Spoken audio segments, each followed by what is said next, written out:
আজকে তোমাদের সাথে একটা রিভিউ প্লাস হচ্ছে এক্সপেরিয়েন্স শেয়ার করব। সেটা হচ্ছে এই যে যেটা দেখতে পাচ্ছ, এটা আমার ড্রেসিং টেবিল। এটার বয়স প্রায় 10 বছর। এটা আমার সংসার জীবনের প্রথম ড্রেসিং টেবিল। তো এটার প্রতি অন্যরকম একটা মায়া। তারপর আবার হচ্ছে এটা আমার বাবা আমাকে আমার বিয়েতে গিফট হিসেবে দিয়েছিল। তো এটার প্রতি আসলে আমার অন্যরকম একটা মায়া কাজ করে। তো এটা অনেক দিন হওয়াতে এটার বার্নিশটা একেবারেই নষ্ট হয়ে যায়। তো বাইরে নিয়ে বার্নিশ করা আসলেই অনেক ঝামেলার কাজ। ঘর থেকে বের করা, বার্নিশ করা। তো ভাবছি যখন বাসাটা চেঞ্জ করব তখন বার্নিশ করব। তো এখন এইটা দেখতে পুরনো হওয়াতে খুব বাজে দেখা যায়। তো ফেসবুক স্ক্রল করতে করতে একদিন একটা মেডিসিন দেখতে পেলাম যে বাসায় বসেই নাকি বার্নিশ করা যায়। তো ভাবলাম যে এনে একবার ট্রাই করে দেখি।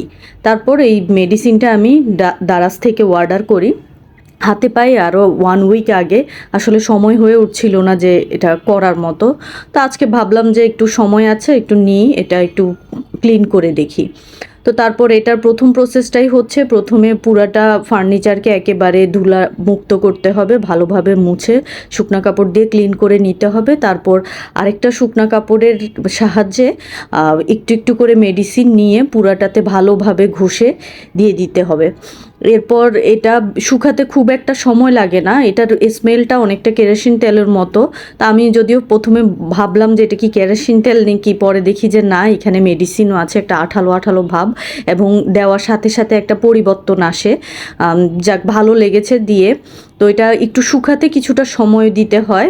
ফ্যান ছেড়ে রাখলে বেশিক্ষণ সময় লাগে না, ঘন্টা 2-1-এর মধ্যে এটা ভালোভাবে একদম শুকিয়ে যায়।